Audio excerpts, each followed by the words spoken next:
Welcome to ETV prime.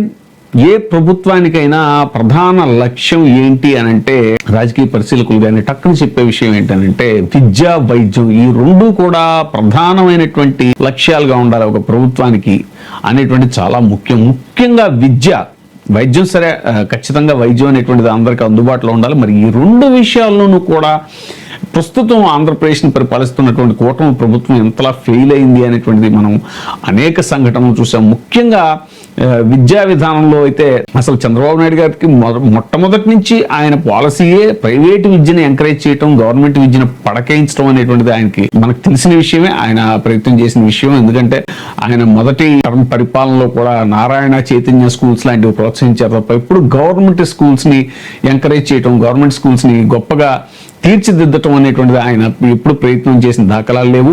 ఇక వైద్యం గురించి సరే ఆయన ఎప్పుడు కూడా ఆరోగ్యశ్రీ లాంటి ఒక పథకాన్ని రాజశేఖర రెడ్డి గారు తెస్తే దాన్ని తప్పక అమలు చేయాలి అని భారంగా ఫీల్ అవుతూ దానికి సరిగ్గా నిధులు ఇవ్వకుండా అరకొర నిధులతో దాన్ని ఆరోగ్యశ్రీని కూడా ఆయన ఎంత దారుణావస్థకు తీసుకొచ్చారో మనకు తెలుసు. మళ్ళీ జగన్మోహన్ రెడ్డి గారు వచ్చిన తర్వాత ఆరోగ్యశ్రీని అనేక జబ్బులను కూడా దాంట్లో ఇంక్లూడ్ చేస్తూ ఆ నెట్వర్క్ హాస్పిటల్స్ కి ఎప్పటికప్పుడు ఆయన నిధులు విడుదల చేస్తూ ఆరోగ్యశ్రీని కూడా ఎలాగ ఆయన ముందుకు తీసుకెళ్లారో మనకు తెలుసు.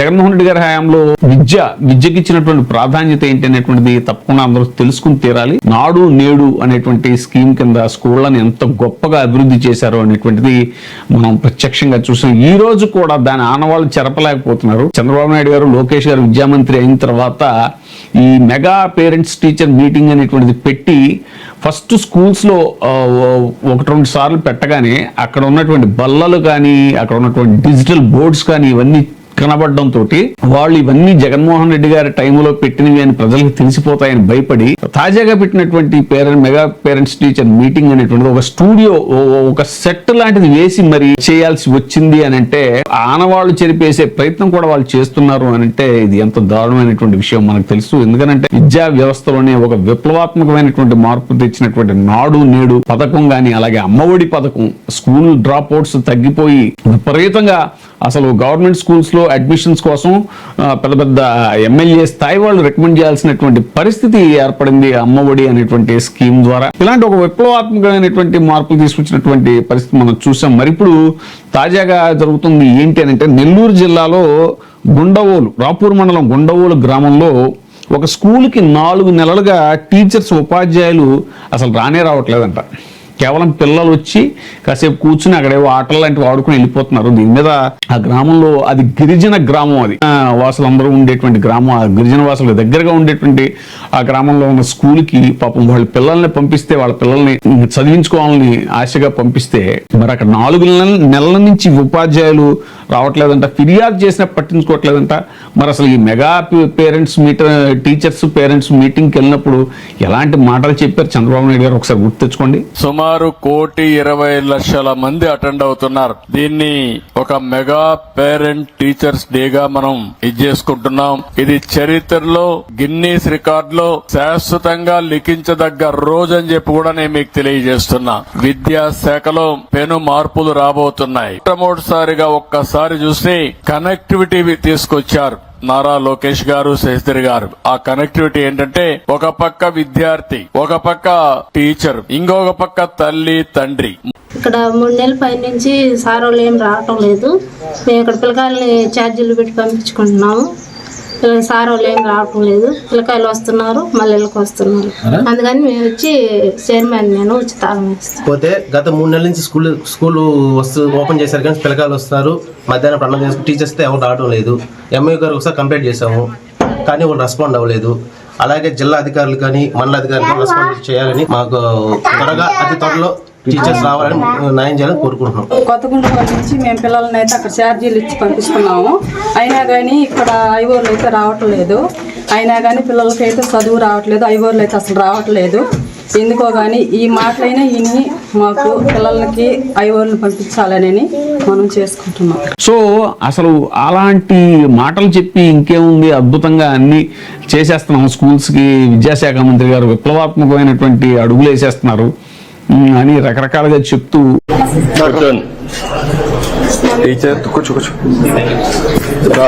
నీ పేరేంటి పేరెంట్స్ నీ పేరేంటి? సార్ నా పేరు గోపాల్ రెడ్డి సార్. గోపాల్ రెడ్డి.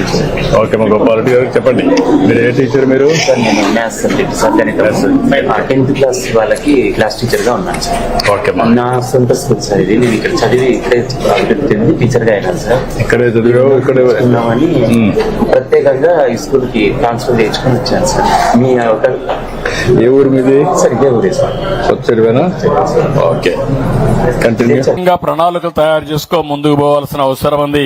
ఈ రోజు దీంట్లో నేను చూశాను, ఇండివిజువల్ గా పేరెంట్ టీచర్ మీటింగ్లు పెట్టారు, ప్రోగ్రెస్ రిపోర్ట్ హోలిస్టిక్ గా ఇచ్చారు, స్కూల్ కి అకాడమిక్ దీనికి స్టార్ రేటింగ్ ఇచ్చారు, కల్చరల్ స్పోర్ట్స్ యాక్టివిటీస్ ప్రాధాన్యత ఇచ్చారు, అవేర్నెస్ కింద ఫీడ్బ్యాక్ కలెక్షన్ కింద ఎన్ని పెట్టారు. అసలు కనీసం ఒక స్కూల్లో 4 నెలల నుంచి టీచర్స్ లేరు అనేటువంటి విషయాన్ని ఎలాగా అంత విస్మరిస్తారు? మరి విద్యాధికారులు ఏం చేస్తున్నట్టు, మరి ఆ స్థానిక ఎమ్మెల్యే ఏం చేస్తున్నట్టు, ఆ స్థానిక ప్రజాప్రతినిధులు సర్పంచ్లు లేకపోతే వాళ్ళు ఏం చేస్తున్నట్టు, మరి ఇది కూటమి దృష్టికి రాలేదా? మరి మేము అద్భుతమైనటువంటి ఇవన్నీ చేసేస్తున్నాము అని చెప్పి ఈ parents teacher mega parents PTM మీటింగ్స్లో చెప్పేటువంటి ముఖ్యమంత్రి గారు కానీ, విద్యాశాఖ మంత్రి నారా లోకేష్ గారు కానీ వాళ్ళ దృష్టికి ఇది రాలేదా? మరి లేదంటే వేరే ఇప్పుడు ప్రస్తుతం జరుగుతున్నటువంటి ఇష్యూస్ వాటిని సరిదిద్దుకునే, లేదంటే వాటిని ఎన్కౌంటర్ చేసే పనిలో ఉన్నారా ఏంటా అనేటువంటిది ఇప్పుడు జరుగుతున్నటువంటి చర్చ. ఏదైనా సరే విద్యా వ్యవస్థలో ఇలాంటి లోపాలు ఏవైతే ఉన్నాయో వాటిని వెంటనే వాటి మీద చర్య తీసుకోకపోతే కనుక విద్యా వ్యవస్థ చాలా పతనం అవుతుంది. ఎప్పటికే అమ్మఒడి అనేటువంటిది ఎంతమంది పిల్లలు ఉంటే అంతమంది పిల్లలకి ఇస్తా ఉన్నారు, కానీ అర్హత పేరు చెప్పి చాలా మందిని తగ్గించేశారు అనేటువంటిది.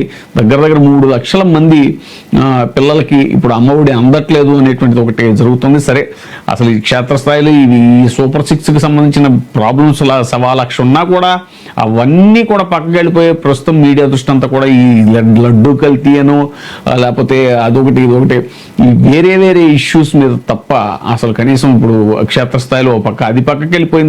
ప్రైవేట్ మెడికల్ కాలేజీలు ప్రైవేటైజేషన్ చేస్తున్నటువంటి అంశం పక్కకి వెళ్ళిపోయింది. అది మరి చాప కింద నీరులా ఆ మధ్యన టెండర్లు పిలిస్తే లక్కీగా జగన్మోహన్ రెడ్డి గారు ఇచ్చిన పిలుపు మేరకు ఎవరు రాలేదు అదృష్టవశాత్తు. కానీ మళ్ళీ ఏమో లోపాయికారిగా ఏమైనా ప్రయత్నాలు జరుగుతున్నాయా, ఆ ఇష్యూ ఏమైందో తెలియదు. ఈ తర్వాత ల్యాండ్ టైటిలింగ్ యాక్ట్ ఇష్యూస్, ఇలా రకరకాల ఇష్యూస్ ఏవైతే ఉన్నాయో, కానీ వీటన్నిటికన్నా కూడా ముఖ్యం ఈ విద్యా వ్యవస్థలో జరుగుతున్నటువంటి లోపాలని ముందు అర్జెంటుగా సరి చేయవలసిన అవసరం ఉంది కూటమి ప్రభుత్వం. విద్యాశాఖ మంత్రి గారు ఆయన చాలా గొప్ప ఐడియాస్తో ముందుకెళ్తున్నాము అని చెప్పేసి అంటున్నారు. ఆయన చాలా విప్లవాత్మకమైనటువంటి నిర్ణయాలు తీసుకుంటాం అది ఇది అని చెప్పి చాలా లోకేష్ గారు ఆలోచన, అమ్మఒడి ఏది తల్లికి వందనం అనేటువంటిది ఆయన ఆలోచన అని కూడా ఆయన ప్రమోట్ చేసే ప్రయత్నం ముఖ్యమంత్రి గారు చేయటం. మరి ఇవి కేవలం ప్రచారార్భాటాలనా? మరి క్షేత్రస్థాయిలో చూస్తే ఇలాంటి లోపాలు చాలా ఉన్నాయి. సో వీటిని అర్జెంటుగా పరిష్కరించాల్సినటువంటి అవసరం ఉంది అనేటువంటిది ఇప్పుడు పబ్లిక్ నుంచి వస్తున్నటువంటి డిమాండ్.